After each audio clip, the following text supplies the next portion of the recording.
Hello दोस्तों, खैर मकदम है आपका अपने ही YouTube channel A to Z info पर। दोस्तों, आज हम उर्दू अनुवादक पार्ट 18 के साथ आपके बीच हाजिर हुए हैं। जैसा कि आप लोगों को पता होगा कि मेरा एक सीरीज़ चल रहा है, क्वेश्चन सीरीज़, उर्दू अनुवादक क्वेश्चन सीरीज़ वाइज, जो कि अभी तक 17 पार्ट्स हो चुके हैं।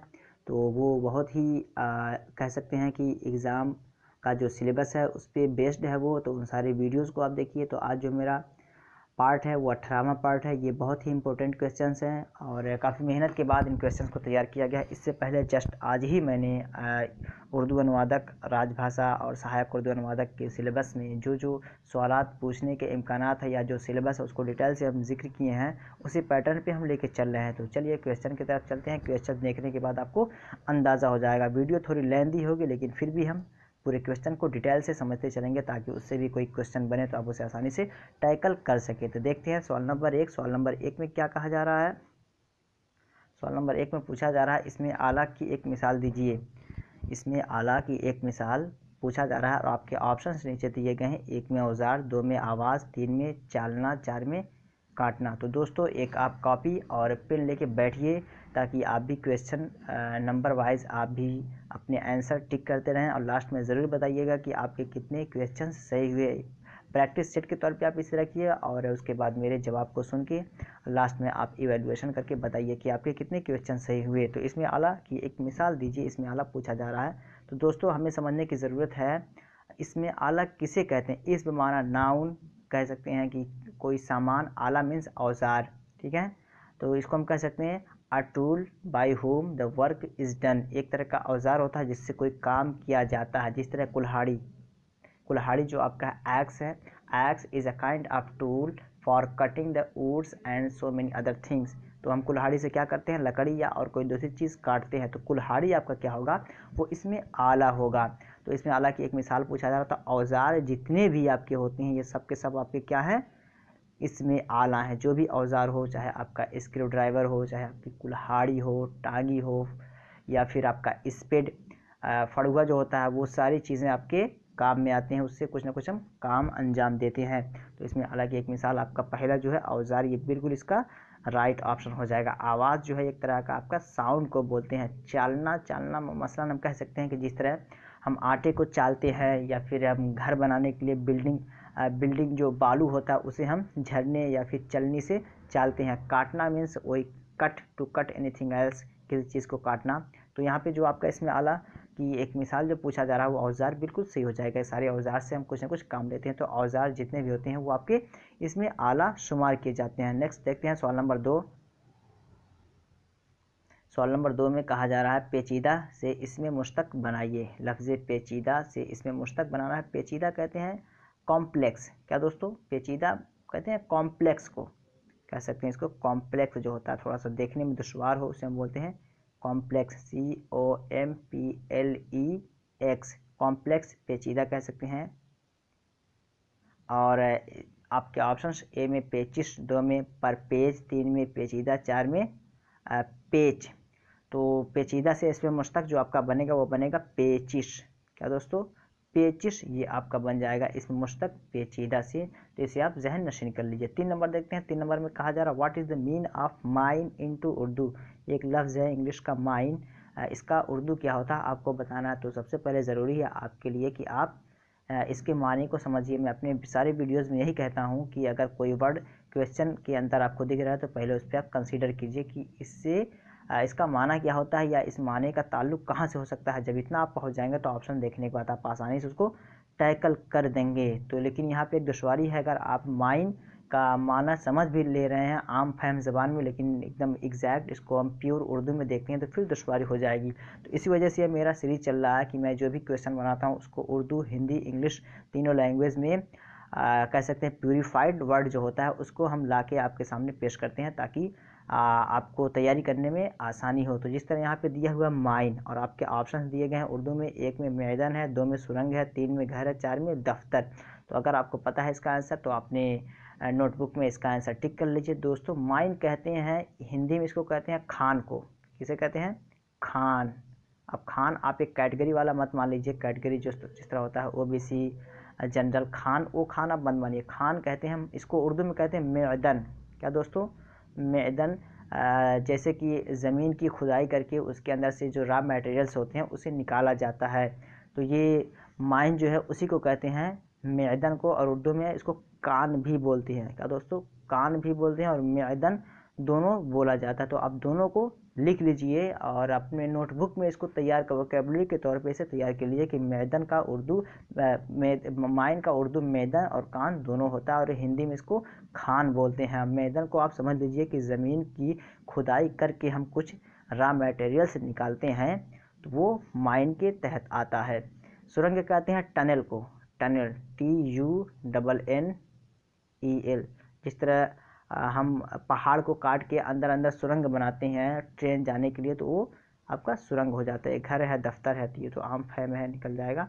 यहाँ पे जो आपका राइट ऑप्शन हो जाएगा वो हो जाएगा मैदन। माइन के माने क्या होता है? मैदन, कान, खान के माने में होता है, तो इसे आप जहन नशीन कर लीजिए।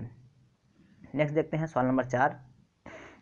नाइट का हिंदी अनुवाद क्या होगा? एक लफ्ज़ है नाइट, पहले इसको देखिए।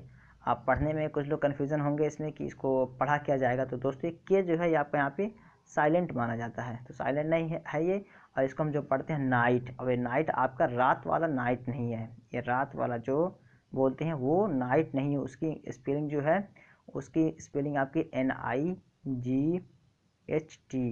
तो और आपको एग्ज़ाम्स में ऐसे ही वर्ड्स देखने को मिलेंगे जो आपको अचंभव में डाल दें, आपको कश्मकश में डाल दें।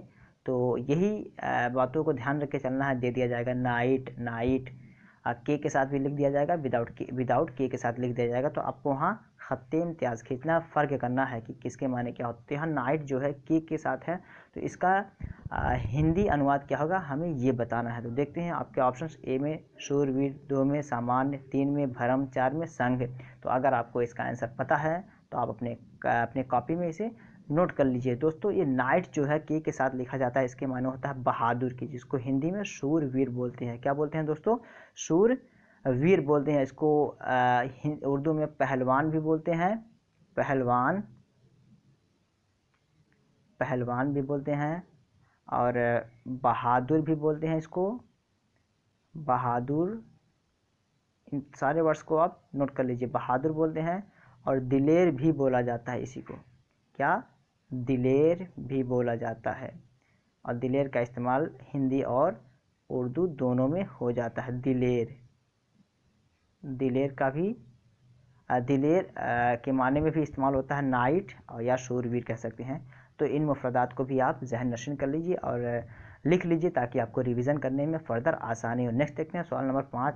इल्म का मुतरादिफ क्या होगा? लफ्ज़ इल्म का मुतरादिफ आपसे पूछा जा रहा है। मुतरादिफ कह सकते हैं कि सिनोनिम्स। क्या दोस्तों? सिनोनिम्स,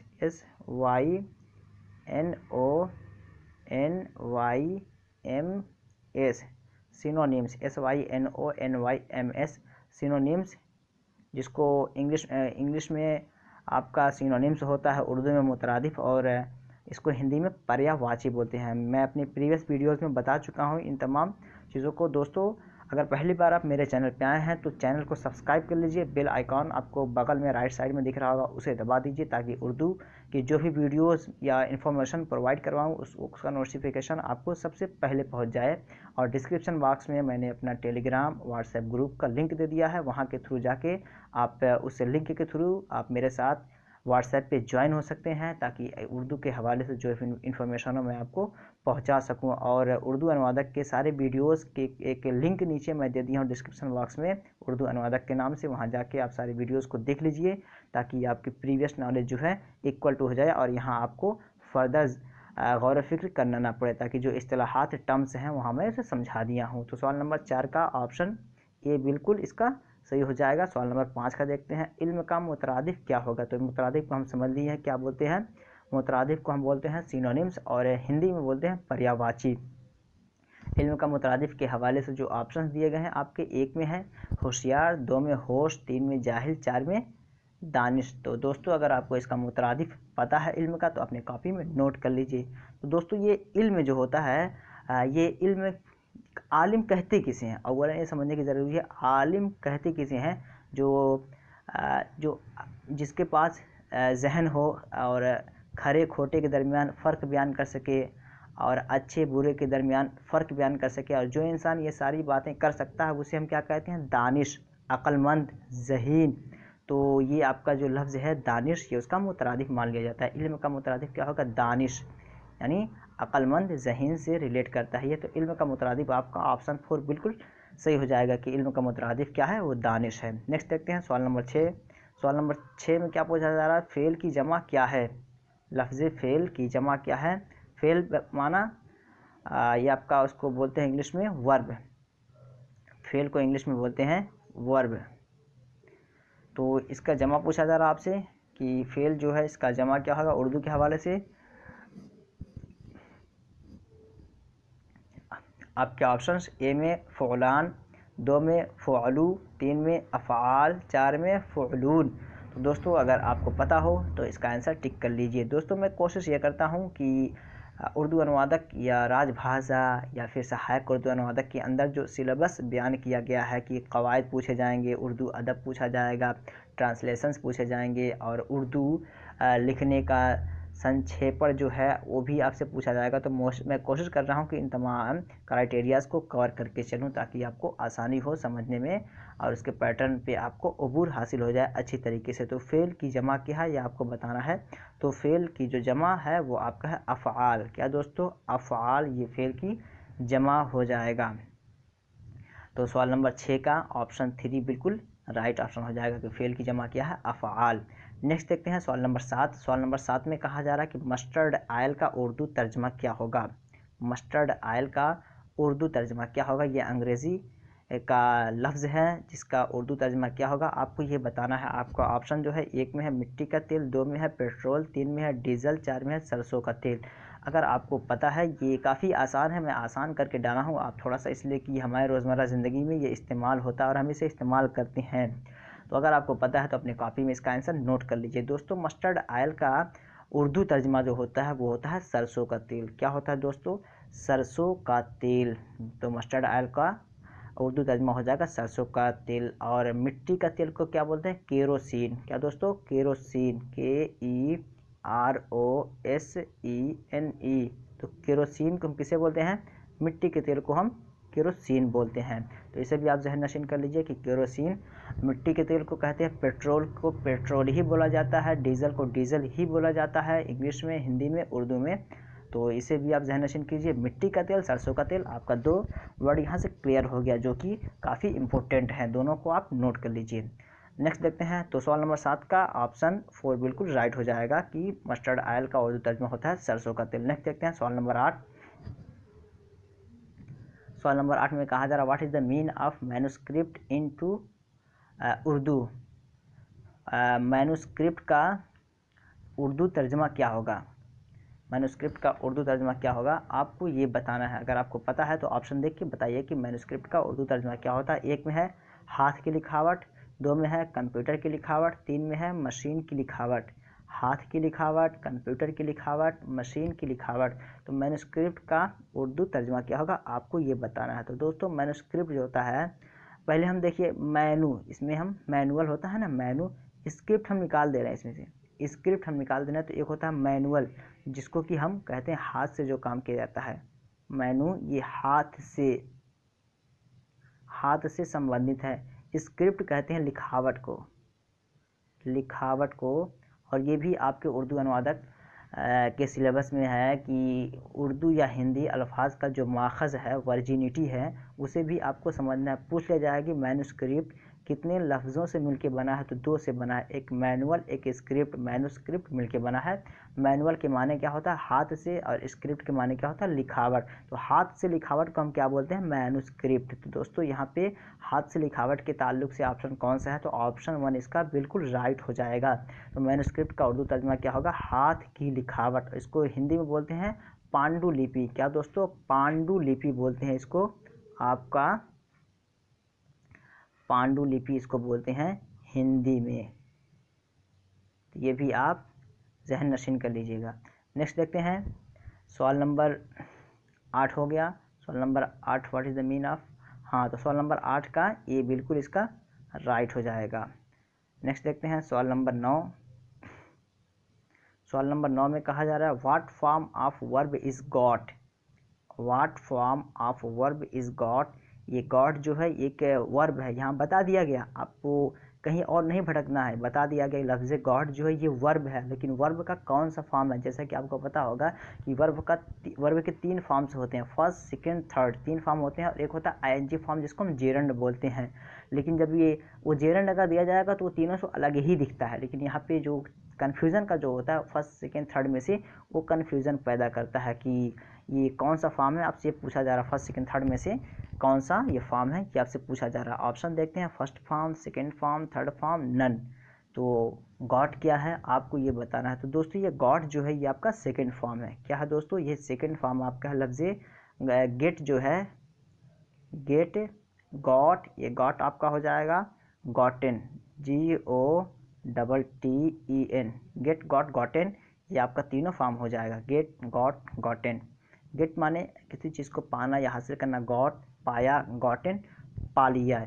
तो गेट जो है फर्स्ट फॉर्म है, गॉट जो है सेकंड फॉर्म है, गॉटेन जो है आपका थर्ड फॉर्म बनता है। तो ये इंग्लिश के हवाले से है, तो इसे भी आप ज़हन नशीन कर लीजिए। और इंग्लिश की मज़ीद मैं कोशिश करता हूँ कि जुमले को भी दाखिल करूँ ताकि आपके लिए आसानियाँ पैदा हो। नेक्स्ट देखते हैं 9 के बाद 10 नंबर देखते हैं। 10 नंबर में कहा जा रहा है मसाइब का माना क्या है।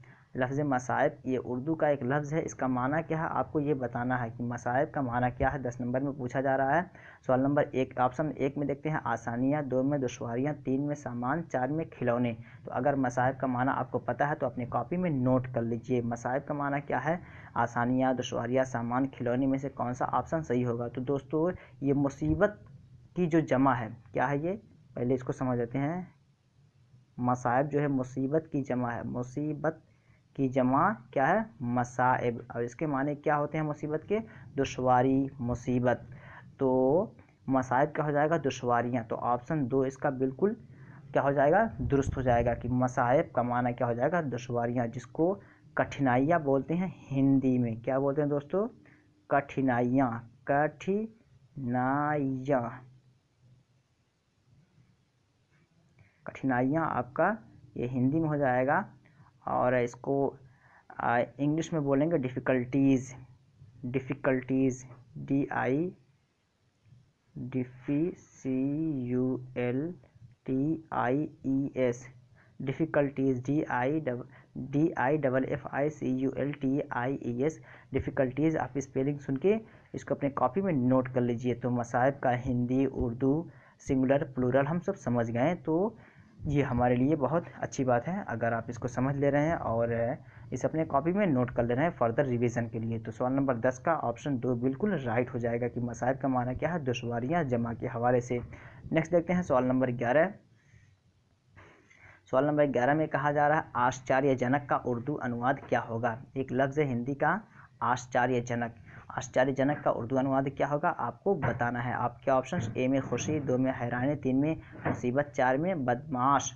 तो दोस्तों आश्चर्यजनक समझने की चीज़ है कि आश्चर्यजनक जब आप समझ जाएंगे इसकी इंग्लिश और उर्दू आप दोनों समझ जाएंगे। कभी कभी हमें दुश्वारी होती है कि हम उर्दू हिंदी जानते हैं, इंग्लिश नहीं जान पाते हैं, इंग्लिश उर्दू जानते हैं, हिंदी नहीं जान पाते, या इंग्लिश हिंदी जानते हैं, उर्दू नहीं जान पाते हैं। अगर किसी एक ज़बान में भी आपको दिक्कत होगी तो वो आपके लिए दुश्वारी खड़ा कर सकता है वहाँ पे। इसीलिए आप जो भी लफ्ज़ समझ रहे हैं कोशिश कीजिए कि उनके तीनों ज़बान के मानी को समझ लीजिए। जिस तरह आश्चर्यजनक एक है और यहाँ पे आपके ऑप्शन जो दिए गए हैं उर्दू ही में दिए गए, गोया कि हम उर्दू और हिंदी ही यहाँ जान पाएंगे अगर हम क्वेश्चन के अकॉर्डिंग चलेंगे। लेकिन मैं कोशिश करता हूँ कि आपके तीनों लैंग्वेज यहाँ कवर हो जाए। तो देखते हैं आश्चर्यजनक के ऑप्शन जो दिए गए हैं, खुशी, हैरानी, मुसीबत, बदमाश। तो ये हैरानी जो है ये आपका बिल्कुल यहाँ पे राइट ऑप्शन हो जाएगा। हैरानी जिसको इंग्लिश में बोलते हैं सरप्राइज़। क्या दोस्तों, सरप्राइज़, SURPRISE, सरप्राइज़। ये सरप्राइज़ आपका बिल्कुल आश्चर्यजनक का माना हो जाएगा, या फिर उर्दू में कह सकते हैं कि हैरानी। तो आश्चर्यजनक, हैरानी, सरप्राइज़, ये इन तीनों अल्फाज के एक ही माने हैं अल्टरनेट लैंग्वेज में। तो अब क्या हुआ, अब आपको यहाँ पे तीनों पता चल गया, उर्दू, हिंदी, इंग्लिश। अगर ऐसे ही आप तैयारी करते जा रहे हैं, किसी अल्फाज, कोई सा भी अल्फाज आपके सामने आए तीनों ज़बानों में से ट्रांसलेट कर रहे हैं, तो आपकी तैयारी अच्छी चल रही है। तो दोस्तों आप ज़रूर बताइएगा लास्ट में कि आपके कितने क्वेश्चंस सही हुए। और अगर सेशन आपको अच्छा लग रहा है तो लाइक कर दीजिए, दोस्तों को शेयर कर दीजिए, उन तमाम दोस्तों को शेयर कीजिए जो भी उर्दू अनुवादक की तैयारी कर रहे हैं, ताकि उनका भी फ़ायदा हो सके। और कमेंट करके ज़रूर बताइएगा कि एक सेशन आपको कैसा लग रहा है। तो नेक्स्ट देखते हैं, सवाल नंबर 11 का क्लियर हो गया, और आश्चर्यजनक का हो गया आपका हैरानी, बिल्कुल ये दो करेक्ट हो गया। नेक्स्ट देखते हैं सवाल नंबर 12। सवाल नंबर 12 में कहा जा रहा है 9 2 11 होना का मतलब क्या है।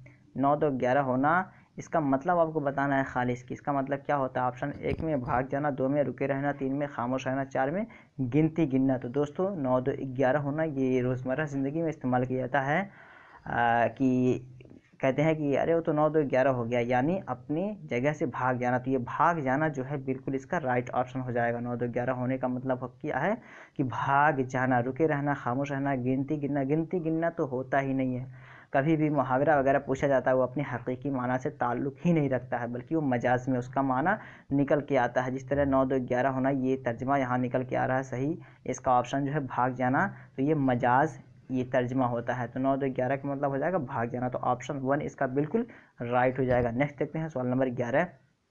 सवाल नंबर 13 देखते हैं। सवाल नंबर 13 में कहा जा रहा है अच्छी खसलत। क्या दोस्तों अच्छी खसलत का अंग्रेज़ी तर्जमा क्या होगा।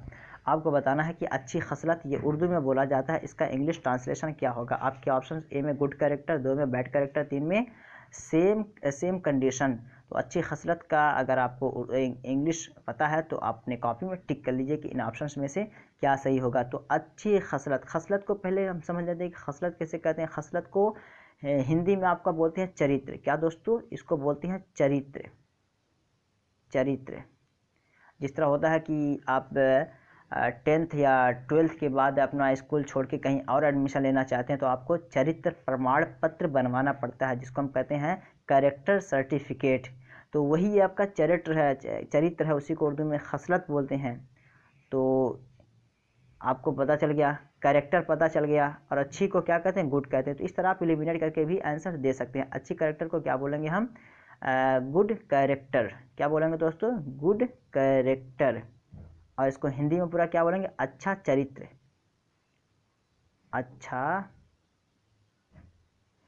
अच्छा चरित्र को हम बोल देंगे अच्छा चरित्र।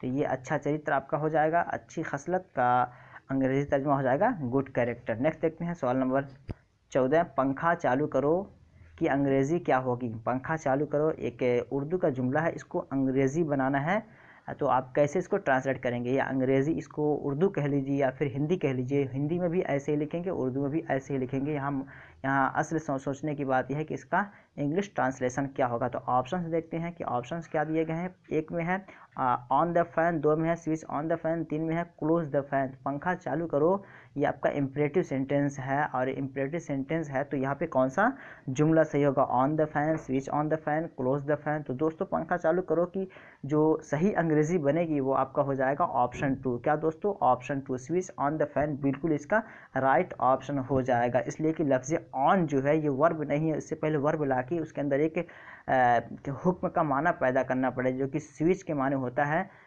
किसी काम के लिए, या स्पेशल ये एक बटन ऑन या ऑफ करने के लिए बोला जाता है। जैसे switch on the fan, switch off the fan, तो इस तरह बोला जाता है हमेशा, ये फेल का काम करता है। तो स्विच ऑन द फैन यहाँ आपका सही तर्जुमा हो जाएगा पंखा चालू करो, ये अंग्रेज़ी इसकी सही है कि switch on the fan. Next देखते हैं सवाल नंबर 15। सवाल नंबर 15 में क्या कहा जा रहा है, घर का सामान में कौन सी तरकीब है। घर का सामान में कौन सी तरकीब है, उर्दू के हवाले से पूछा जा रहा है। आपके ऑप्शन ए में तौसीफ़ी, 2 में इजाफ़ी, 3 में मुशाबे, 4 में मजहूल। तौसीफ़ी, इजाफ़ी, मुशाबे, मजहूल। तौसीफ़ी किसे कहते हैं, जिसमें मौसूफ़ सिफ़त हो, और इजाफ़ी किसे कहते हैं जो मुरक्कब इजाफ़ी भी कह सकते हैं कि मुज़ाफ़िल जो होता है, मुशाबे कि एक दूसरे के सिमिलर हो। मजहूल एक होता है पैसिव सेंटेंस होता है, उसको उर्दू में मजहूल बोलते हैं। तो घर का सामान में कौन सी तरकीब है, लफ्ज़ का है जो दोस्तों ये हमें बता रहा है कि ये इजाफ़ी है। क्या मतलब कि इसमें का की जिस जुमले के अंदर आई वो मुरक्कब इजाफ़ी होता है। जिस तरह अरबी में बोलते हैं ग़ुलाम व ज़ैदीन, उर्दू में इसका तर्जुमा होता है ज़ैद का ग़ुलाम। तो इसी तरह आपका हो जाएगा घर का सामान ये मुरक्कब इजाफ़ी हो जाएगा। तो ऑप्शन 1 इसका बिल्कुल राइट हो जाएगा। और किसी की खसूसियत या स्पेसिफिक चरित्र या कैरेक्टर को बयान करें तो उसमें जो वर्ड्स इस्तेमाल होते हैं उसे हम तरकीब के हवाले से तौसीफ़ी बोलते हैं, मौसूफ़ सिफ़त के हवाले से। यहाँ पे घर का सामान के लिए जो तरकीब आपका सही होगा वो आपका हो जाएगा इजाफी। तो ऑप्शन 2 इसका बिल्कुल राइट हो जाएगा। नेक्स्ट देखते हैं सवाल नंबर 16 और आज का ये लास्ट होगा। देखते हैं समावेशी शिक्षा का उर्दू अनुवाद क्या होगा। समावेशी शिक्षा ये बहुत ही इम्पोर्टेंट है और बहुत ही कंसीडर करने के बाद मैं इस लफ्ज़ को दाखिल किया हूँ क्योंकि ये शिक्षा से रिलेटेड है और वहाँ पे आपको शिक्षा के फील्ड में रहना है, तालीम के मैदान में रहना है, तो हो सकता है कि इस पे आपको काम करना पड़े। तो देखते हैं समावेशी शिक्षा का उर्दू क्या होता है। आपके ऑप्शंस ए में शमूलियाती तालीम, 2 में इंज़मामी तालीम, 3 में ख़ास तालीम। तो समावेशी शिक्षा हमें पहले जानने की ज़रूरत है। अब कुछ बच्चों को दुश्वारी होगी, समावेशी शिक्षा तो समझ रहे हैं, इसके इंग्लिश भी समझ रहे होंगे क्या दोस्तों? इंग्लिश भी मैं बता दे रहा हूँ। समावेशी शिक्षा को कहते हैं इंक्लूसिव एजुकेशन। क्या कहते हैं? Inclusive education. Inclusive education, EDUCATION, इसको आप लिख लीजिएगा, इंक्लूसिव एजुकेशन इसको कहते हैं समावेशी शिक्षा। अब मसला आएगा उर्दू में कि उर्दू में इसे क्या कहते हैं। तो अब यहाँ मसला ये फंसेगा कि आप हिंदी में जान रहे हैं, इंग्लिश में जान रहे हैं, उर्दू में नहीं जान रहे हैं, तो हो सकता है कि वहाँ पे आपको उर्दू में दे दिया जाए तो दुश्वारी होगी। लेकिन यहाँ इस वीडियो को देखने के बाद आपके अंदर से यह दुश्वारी ख़त्म हो जाएगी। समावेशी शिक्षा किसे कहते हैं पहले हम समझ लेते हैं इसको, एलिमिनेशन मेथड को। इंज़मामी तालीम किसे कहते हैं? इंज़मामी तालीम कहते हैं इंटीग्रेटेड एजुकेशन को। किसे कहते हैं दोस्तों?